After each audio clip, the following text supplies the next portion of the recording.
Film की शुरुआत Jack नाम के एक फॉरेस्ट रेंजर को दिखाने से होती है, जो कि हमेशा की तरह अपनी ड्यूटी पर निकला था। लेकिन वो नहीं जानता था कि आज उसके साथ कुछ अलग होने वाला है, क्योंकि अगले ही पल उस पर तीरों से हमला होने लगता है। लेकिन यह कौन कर रहा था ये कुछ नहीं पता। लेकिन आखिर उस पर यह हमला कौन कर रहा है, इसी बात का पता लगाने के लिए वह अपनी जैकेट उतारकर आगे बढ़ने लगा। लेकिन काफी देर यहाँ बिताने पर भी उसे कुछ पता नहीं लग पाता कि यह कौन कर रहा है। उसे लगता है कि चलो जो कोई भी हो, शायद यहाँ से चला गया होगा या कोई हंटर हो सकता है। अभी वह यह सब सोच ही रहा होता है कि इतने में ही एक एक तीर आकर उसके सीने को छू जाता है, जिससे वह दर्द के मारे वहीं जमीन पर गिर गया और उस तीर को निकालने की भी कोशिश करता है। लेकिन जो तीर होती है वह बीच से ही टूट जाती है, जिसका मतलब था कि उसे अपनी जान बचाने के लिए इस जंगल से निकलना होगा जल्द से जल्द, वरना उसे इन्फेक्शन हो सकता है। इसीलिए वह जल्दी से भागता हुआ अपनी कार तक आता है। लेकिन बेचारी की किस्मत खराब थी, इसकी कार स्टार्ट ही नहीं होती। हालांकि वह सोचने लगता है कि मैंने तो सुबह ही टैंक फुल कराया था, क्या यह किसी इंसान का काम है जो मुझे मारना चाहता है? लेकिन उसके पास यह सारी बातें सोचने का वक्त नहीं था, तो इसीलिए जैक पैदल का रास्ता चुनता है और इसी बीच उसकी नजर झाड़ियों में खड़ी एक कार पर पड़ी। इसे लगता है कि यह कार उस आदमी की भी हो सकती है जिसने मुझे मारने की कोशिश की। इसीलिए उस कार पर एक निशान बनाकर जल्दी से अपने घर आ गया। घर आकर वह अपने सीने से उसे तीर को निकालता है, जो कि दिखने में काफी पुराना लग रहा था, क्योंकि आज के वक्त में ऐसे तीर नहीं पाए जाते। हालांकि जैक पहले खुद भी एक शिकारी हुआ करता था, लेकिन उसकी बेटी एलिना को उसका यह काम बिल्कुल पसंद नहीं था, इसलिए जैक ने अपना यह काम छोड़ दिया था। दरअसल एक दिन जब वो अपनी बेटी के साथ कहीं से वापस लौट रहा था, तो वह रास्ते में कुछ सामान लेने के लिए उतरा। लेकिन जब वह वापस कार में गया तो उसकी बेटी वहां पर नहीं थी। आज पूरे 5 साल बीत गए हैं और जैक अभी भी अपनी बेटी के मिसिंग पोस्टर लगाता है। अपने इस गम को बुझाने के लिए उसने शराब पीना शुरू कर दी, जो कि इतनी पीने लगा कि उसकी बीवी भी उसे छोड़कर चली गई। अब वो अकेला ही रहता है और अपनी बेटी की याद में फॉरेस्ट रेंजर बन गया है, ताकि जानवरों को बचा सके, जैसा कि उसकी बेटी चाहती थी। इसलिए इसने आधे से ज्यादा जंगल पर कैमरा लगा रखे हैं, जिससे यह घर बैठे ही पूरे जंगल की निगरानी भी करता है। वहीं हम इस टाउन की न्यू शरीफ एलिजाबेथ को देखते हैं, जो कि पुलिस इंचार्ज कार्ल के पास आई थी। वो अपने भाई ब्रुक को छुड़ाने के लिए यहाँ आई थी, जिसे कि एक अबेंडेंट फैक्ट्री से 400 BC केस में पकड़ा गया था। अब एलिसा पुलिस में थी, तो उसके भाई को छोड़ दिया जाता है, सिर्फ एक वार्निंग के साथ। इसके बाद वो अपने भाई से पूछती है कि क्या तुमने किसी को मारा है, जिस पर वो कहता है कि नहीं, बिल्कुल नहीं, बल्कि मुझे तो फैक्ट्री में काम करने वाले लोगों ने ही मारा है, क्योंकि वह जान गए थे कि मैं किसका भाई हूँ। तभी एलिजाबेथ को एक नदी किनारे मिली लाश के बारे में कॉल आती है, इसीलिए वह वहाँ चली गई। वहीं इस तरफ जैक की एक्स वाइफ आकर उससे कहती है कि तुम अपनी बेटी का फ्यूनरल कर दो, क्योंकि मैं दोबारा माँ बनने वाली हूँ और मैं नहीं चाहती कि किसी भी पास्ट की चीजों का मेरे बच्चे पर कोई असर पड़े। लेकिन जैक पेपर पर साइन करने से मना कर देता है, क्योंकि उसे लग रहा था कि उसकी बेटी अभी भी जिंदा है। लेकिन जब जैक की बीवी ने उसे नशे में पाया तो वह उसे कहकर चली जाती है। इसके बाद सीन पहुंचता है उसी क्राइम सीन पर, जहां पर कि ये सभी पुलिस वाले उस लड़की की बॉडी को काफी बारीकी से जांच कर रहे थे। लेकिन इन्हें कोई सबूत नहीं मिलता जिससे यह पता लगा सके कि उस लड़की की जान कैसे गई। लेकिन तभी एलिजाबेथ ने उस लड़की के गले पर निशान देखे।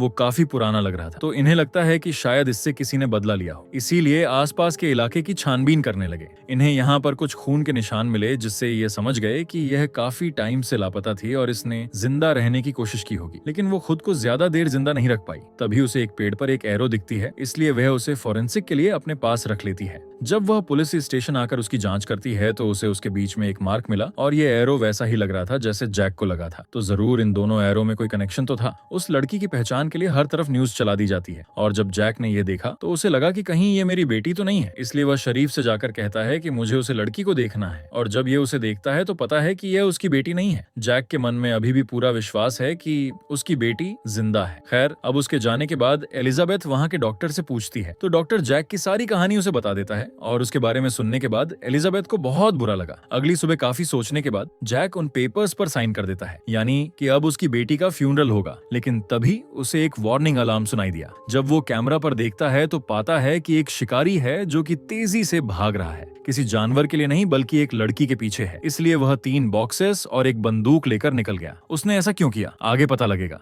जैक उसी जगह पर पहुंच गया जहां पर इस पर हमला हुआ था, लेकिन आज ही अपनी पूरी तैयारी के साथ यहाँ आया था। वह हवा में पेंट का बॉक्स उछालता है और उसे शूट कर दिया, जिससे सारा पेंट जमीन पर गिर गया और इसमें उसे वह शिकारी दिखने भी लगता है, क्योंकि उस पर भी लाल रंग लग गया था। लेकिन बावजूद इसके भी यह उसे पकड़ नहीं पाता, जिसके लिए उसे काफी गुस्सा आता है, क्योंकि आज इसके पास अच्छा मौका भी था। इसके बाद जैक उस लड़की के पास गया जिसके पीछे वो शिकारी भाग रहा था और इसके गर्दन पर भी वैसे ही निशान थे जैसे उसे पिछली बॉडी के निशान थे। अब जैक उस लड़की को उठाकर यहाँ से ले जाने लगा, तो वहीं दूसरी तरफ शरीफ उसे तीर को लेकर एक खास आदमी आदमी के पास आई जो कि इस बारे में काफी जानता है। वो इसे बताता है कि यह एटलस नाम का एरो है जो कि प्राचीन वक्त में जंग के लिए काम आता था, लेकिन इस वक्त इसे बंद कर दिया है क्योंकि इससे किसी की भी जान जा सकती है। लेकिन हाँ, एक शख्स है जो कि इसे अभी भी बनाता है और सब लोग उसे सैम कहते हैं। ये सुनकर एलिजाबेथ को अपना भाई याद आता है क्योंकि जिस फैक्ट्री में वह पकड़ा गया था उस फैक्ट्री को सैम कंट्रोल करता है और जवान लड़कों से सारे गलत काम वहाँ पर वही कराता है। इसलिए एलिजाबेथ अपने भाई के पास आती है, लेकिन वह उसे यहाँ कहीं नहीं मिलता। लेकिन पेटी नाम की एक लड़की उसे बता देती है कि वह इस वक्त कहाँ मिलेगा।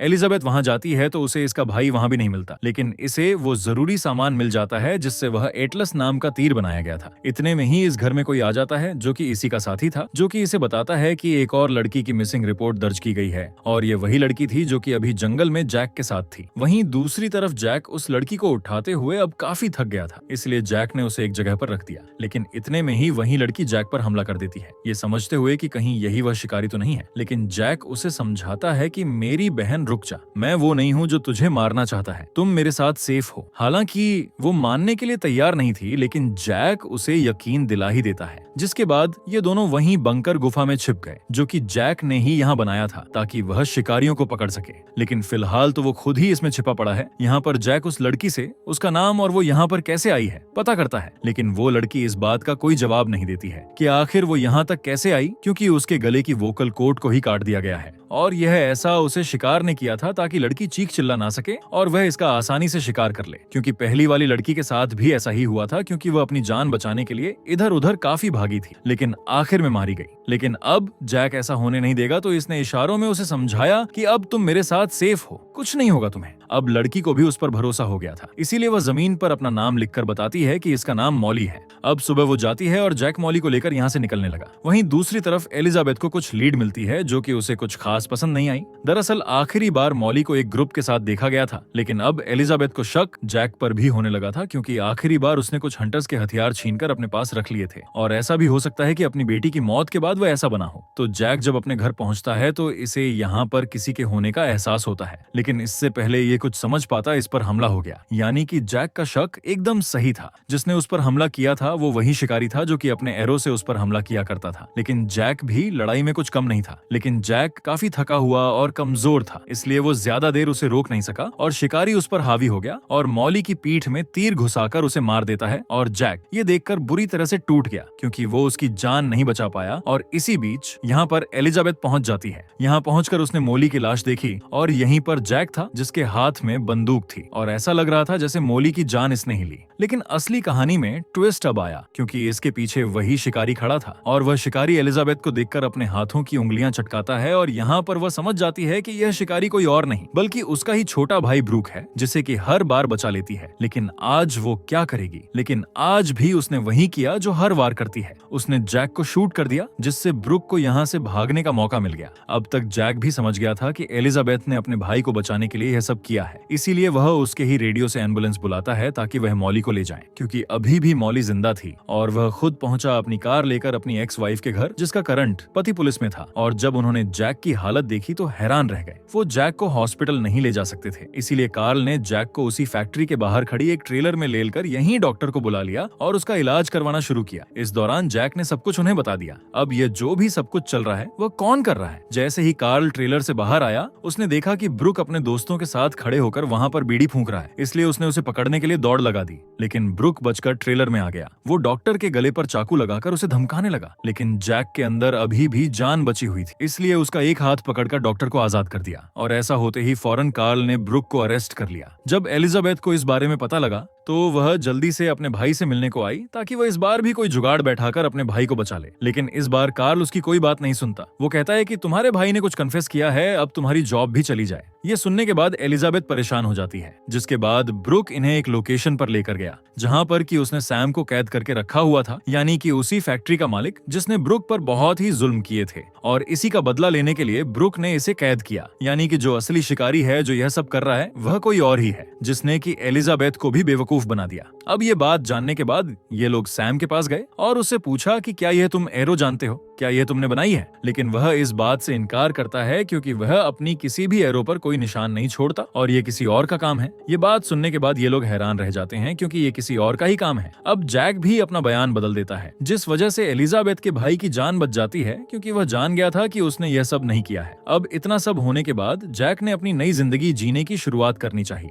क्योंकि उसे एहसास हो गया कि जिंदगी एक बार ही मिलती है और हमें उसे खुशी से बिताना चाहिए। लेकिन अब सबसे बड़ा सवाल यह था कि आखिर असली शिकारी है कौन, उसे कोई पकड़ पाएगा या नहीं। अब इसके बाद जैक ग्रोसरी लेने के लिए दुकान पर जाता है। तभी इसकी नजर उस ट्रक पर पड़ी जिसके ऊपर इसने निशान बनाया था। इसके मन में एक उम्मीद जाग उठी। ये देखकर वह जल्दी से उस ट्रक के पास गया, लेकिन इस ट्रक पर कोई भी निशान नहीं था। ये देखकर एक बार फिर से उदास हो गया, इसलिए वो वापस अपनी कार में आ गया। लेकिन इसी दौरान एक ठीक वैसी ही ट्रक उसके पास से गुजरी जिस पर वो निशान था। इस बार जैक पूरी तरह से कंफर्म था और तैयार था कि मौका मिलने पर ही उस ड्राइवर पर हमला कर दे। लेकिन उसमें से एक बूढ़ा आदमी बाहर आता है। यह देखकर जैक ने उससे पूछा कि क्या तुम्हारा कोई बेटा है? वो कहता है कि नहीं, मैं अकेला ही रहता हूँ और इस ट्रक का मालिक मैं ही हूँ। जैक उसे झूठ बोलता है कि इस ट्रक के मालिक ने एक बार मेरी मदद की थी। ये उसे शुक्रिया कहना चाहता है, जिस पर वो बूढ़ा बताता है कि कभी कभी जो मेरा नेवर है वो इस ट्रक को लेकर जाता है, इसलिए उसके पड़ोसी के घर पर जाता है। लेकिन लॉक लगा था तो इसलिए लॉक तोड़कर ही अंदर घुस गया और घर की चीजों से साफ पता लग गया कि यह जरूर किसी शिकारी का घर है। लेकिन इससे भी खौफनाक चीज यह थी, जब वो बेसमेंट में गया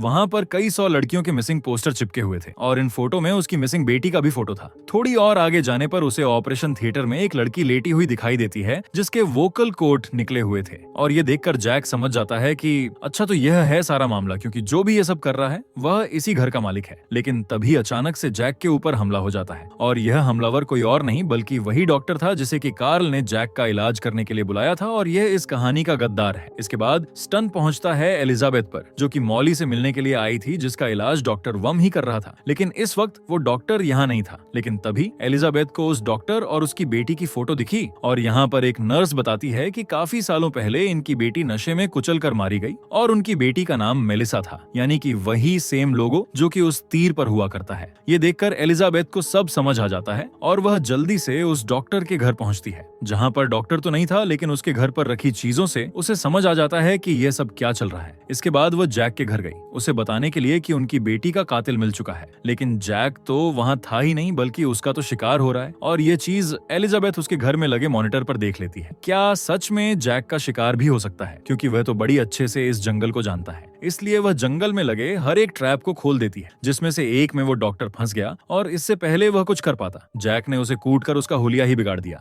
लेकिन उसकी जान लेने से पहले वह उससे पूछता है कि आखिर तुमने मेरी बेटी को क्यों मारा। डॉक्टर एक काफी अजीब सा जवाब देता है। वह कहता है कि तुम्हारी बेटी के फादर यानी कि तुम एक शराबी थे और मुझे शराब पीने वालों से सख्त नफरत है, क्योंकि एक शराबी ने ही मेरी बेटी की जान ली थी, इसलिए मैं हर एक शराबी से बदला लेता हूँ। उसकी आवाज सुनकर जैक ने उसे पूरी तरह से मार दिया। लेकिन इतने में यहाँ एलिजाबेथ भी आ गई। वो कहती है कि इसे पुलिस के हवाले कर दो, लेकिन जैक जानता था कि पुलिस घंटा कुछ नहीं उखाड़ेगी इसका और मुझे ही इसे सजा देनी होगी, इसीलिए उसे एक खाई में फेंक कर उसका किस्सा ही खत्म कर देता है। अब एलिजाबेथ भी कुछ नहीं कर पाई क्योंकि वह भी जानती थी कि ऐसे लोगों के साथ तो ऐसा ही होना चाहिए। अब जैक ने टाउन के हर एक जगह से अपनी बेटी का मिसिंग पोस्टर हटा दिया क्योंकि इसने उसका फ्यूनरल कर दिया है। उधर एलिजाबेथ भी उस फैक्ट्री को तोड़कर गिरवा देती है ताकि उसके भाई जैसे और जवान लड़कों की जिंदगियां खराब ना हो। तो दोस्तों, आपको कैसी लगी इस फिल्म की कहानी हमें कमेंट करके जरूर बताएं।